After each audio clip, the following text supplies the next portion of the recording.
Mesdames, Messieurs, bonjour, bienvenue dans l'autre direct. Aujourd'hui, je reçois la députée européenne Sylvie Guillaume. Bonjour, merci beaucoup d'être avec nous aujourd'hui. Alors Sylvie Guillaume, avant de parler de l'Europe et des questions européennes, on va parler un peu de Lyon, puisque vous êtes aussi adjoint à la mairie de Lyon, enfin jusqu'en mars prochain. Vous avez décidé de ne pas vous représenter, de ne représenter d'ailleurs dans aucune liste. Pour quelle raison? Vous pouvez revenir un peu sur ces raisons? Je suis adjointe aux côtés de Gérard Collomb depuis 2001. C'est ça. C'est un long moment déjà. Je l'accompagne comme militante depuis 1989, donc c'est un long accompagnement aussi.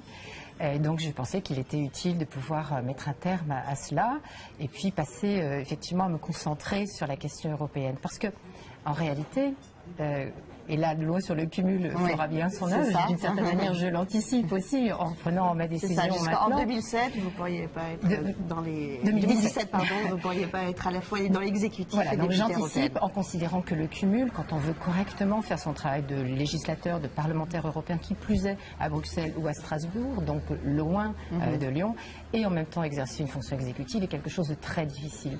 Donc je me dois à répondre correctement aux électeurs, à ceux qui m'ont promu, et donc je veux leur rendre effectivement... C'est pas le cas de tous les socialistes qui attendent bien 2017 pour choisir à un moment donné. Chacun fait son choix et chacun considère sa responsabilité comme il l'entend. Moi je dis que je dois d'être le plus en phase avec ce que je pense de l'exercice d'un mandat, et ce que j'en pense c'est de ne pas cumuler.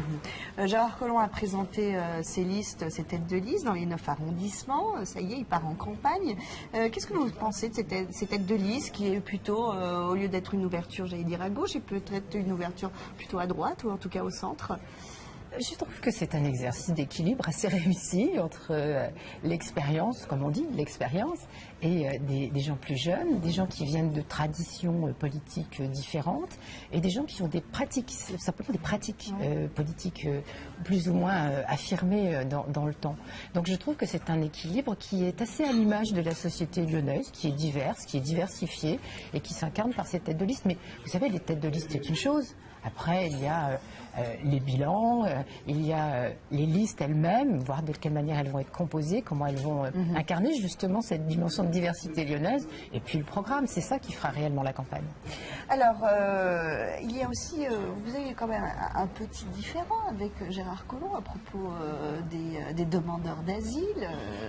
Il les traite, il se défait notamment vers le préfet dès qu'il s'agit, par exemple, dans le second. Non, c'est pas de ma compétence, ça doit être le préfet. Ça vous avait énervé en ce temps. C'était en fin d'année dernière. Non, il n'y a pas plus grand-chose qui m'énerve dans la politique parce qu'on ne règle pas. Non, mais on ne règle pas les choses en s'énervant. Il faut trouver des solutions. Gérard Collomb a raison de dire que c'est l'État qui est en charge de la question de l'asile. Après, nous avons à Lyon une situation particulière qui est une situation de pression très forte, avec beaucoup d'arrivées et des gens qui considèrent que cette ville, cette agglomération, ce département a les ressources suffisantes pour prendre en charge leurs demandes pendant le temps où elle existe. La demande d'asile, elle est menacée parce que les délais de procédure pour obtenir l'asile sont trop longs. Le gouvernement français, l'Office français pour le droit d'asile, y travaille en ce moment et réduit ces délais. Et puis, il y a un problème avec les gens qui restent sur le territoire une fois que leur demande d'asile s'est conclue par une réponse négative. Donc, c'est vrai qu'il ne faut pas considérer les choses avec un seul angle, mais dans la globalité. L'État s'en occupe, l'Europe s'en occupe. Je me suis chargée personnellement... C'était la transition sur l'Europe. Je me suis chargée personnellement d'une directive sur les procédures d'asile, qui je crois est très équilibrée dans les responsabilités nationales, locales, européennes, et dans la manière de bien traiter à la fois les gens qui demandent l'asile et puis les sociétés qui les accueillent. Il y a un vrai, alors c'est peut-être pas le bon terme quand on dit problème sur la demande d'asile en Europe, sur les réfugiés. Vous étiez en Bulgarie cette semaine pour voir justement cette problématique auprès des réfugiés syriens, des réfugiés politiques syriens. Comment ça se passe? Parce que là-bas, c'était vraiment un endroit un peu presque catastrophique. Oui, pour une raison finalement simple, malheureusement, c'est que la Bulgarie est un État qui est la frontière de l'Europe. Donc il y a une pression migratoire, d'asile plus forte que quand on se trouve au centre de l'Europe. Et donc, la Grèce, la Bulgarie, peut-être un jour la Roumanie reçoivent beaucoup de flux de gens qui passent les frontières à cet endroit. Et c'est vrai que la situation en Bulgarie ces dernières semaines, ces derniers mois, a été compliquée parce que beaucoup de gens sont arrivés. Et la Bulgarie, qui recevait très peu de demandeurs d'asile, a été un peu submergée par 8 fois le volume de gens qu'elle accueillait précédemment. Donc la situation était vraiment pitoyable, dramatique. L'Agence pour les Nations Unies pour les réfugiés était vraiment très très critique. Nous y sommes allés et nous avons vu certaines améliorations. Tout n'est pas réglé. Loin de là, il y a encore des situations dramatiques d'hébergement des personnes, mais la Bulgarie, qui a bénéficié de fonds européens conséquents pour faire face à l'urgence, a surmonté les manches et a pris des mesures pour héberger les gens dans de bonnes conditions. Oui. Mais ça ne règle pas, pardonnez-moi, une dernière phrase, ça ne règle pas le problème de la solidarité européenne à l'égard de ces personnes réfugiées, notamment syriennes. Je rappelle que 2 200 000 Syriens sont sortis de Syrie. 700 000 sont en Turquie, notamment. Voilà. Donc il y a, et ce sont des gens qui, une fois la crise syrienne réglée, ce que j'espère, même si on sait que ça va être long, reviendront en Syrie pour beaucoup d'entre elles. Donc nous avons temporairement, Européens, gens du monde, la nécessité, l'obligation de les accueillir et de les protéger. D'accord.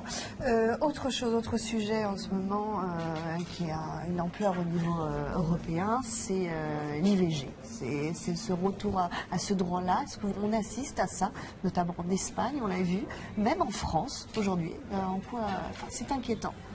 Nous avons abordé cette question de l'interruption volontaire de grossesse et plus généralement les droits des femmes à disposer de leur corps au plan européen, parce que nous avons une cartographie européenne qui est très disparate sur les droits des femmes à disposer de leur corps. Il y a des pays, des États membres dans lesquels on a une interdiction de l'IVG, dans 3 pays européens. Donc les curseurs de ces droits génétiques, comme on dit, sont très, très différents. Les traditions et les cultures sont différentes. Donc je crois qu'il faut aborder cette question des droits des femmes sans légiférer à la place des États membres, mais en ayant un regard de lutte contre les discriminations. Et nous avons, au Parlement européen, souhaité aborder cela sous cet angle, en disant une femme espagnole a autant de droits qu'une femme suédoise, s'agissant de la liberté à disposer de son corps. Ça n'a pas été perçu comme cela par une grande composante du Parlement européen qui a rejeté cette implication de l'Europe sur ces droits généraux. Et donc, il en découle maintenant des États membres qui profitent de cette situation pour revenir faire des pas en arrière de géants sur une situation qui est. Donc, effectivement, c'est une situation fragile. Ce sont des droits fragiles sur lesquels, comme avec un vélo, il faut continuer de pédaler pour que ça arrive. Pourquoi on arrive à ces situations-là? Parce qu'on n'y pensait même pas il y a 2 ans de se revenir là-dessus. Détrompez-vous, je crois que cette question de la remise en cause des droits des femmes est un invariant dans certains mouvements des sociétés européennes. Et que c'est une nécessité de maintenir une pression très forte pour que ces droits continuent de s'exprimer. Je crois que ça reste très fragile. Et il faut y être très très attentif de manière à ce que le premier qui franchit une étape pour revenir en arrière n'entraîne pas l'autre dans son sillage. Et je crois que c'est là que l'Europe a joué son rôle de vigie, de guide, sans se substituer, je le répète, aux législations nationales. Alors vous avez une campagne aussi à mener, parce qu'il y a des élections européennes. Hein. Vous êtes 2e de la liste, après Vincent Peillon, dans la circonscription sud-est.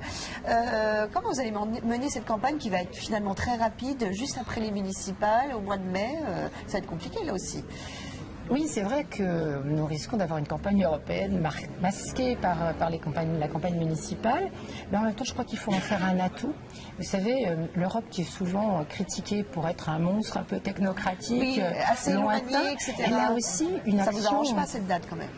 C'est pas une question de date en fait. Ce que je voudrais essayer de montrer dans cette campagne, c'est que l'Europe, c'est aussi une Europe du quotidien. Et 94% du budget européen revient sur les territoires. Et par exemple, ça se traduit de façon très concrète. En Rhône-Alpes, pour ne prendre que cette région, ma circonscription est plus large que ça, mais en Rhône-Alpes, c'est sur les fonds de développement régional et le Fonds social européen, presque 700 millions d'euros qui vont soutenir 6000 projets à destination des gens qui cherchent un emploi, qui cherchent à se réinsérer. Donc c'est une Europe du quotidien aussi qui s'exprime. Donc c'est ça que j'ai envie de défendre dans cette campagne, c'est une mobilisation, c'est une Europe. Finalement, c'est une Europe, c'est la nôtre, c'est vous, c'est nous, c'est une Europe pour nous. L'un des enjeux, c'est aussi de convaincre les électeurs d'aller voter et puis et pas faire un vote contestataire. Double enjeu, j'allais dire. Oui, il y a ces enjeux-là aussi. L'élection européenne est toujours une élection qui est assez difficile en termes de mobilisation. Nous allons nous atteler à cette tâche. Vous savez, il n'y a pas que les élections, il n'y a pas seulement de campagne. Je crois qu'il faut aussi considérer ça comme étant un travail de fond. Moi, je suis élue depuis 2009. Je n'ai cessé de me rendre sur les territoires, de faire ce travail de pédagogie aussi auprès des électeurs. De faire comprendre aussi ce que c'est que l'Europe. C'est à la fois compliqué et simple, mais c'est un enjeu fondamental pour l'expression de la citoyenneté et pour cette traduction de l'Europe du quotidien. Donc c'est un travail de fond très important et je crois très enrichissant quand on s'y attache correctement. Merci beaucoup Sylvie Guillaume d'avoir été avec nous aujourd'hui dans cette émission. On se retrouve lundi et je reçois également une autre députée européenne, cette fois-ci de l'UMP, Françoise Grossetête.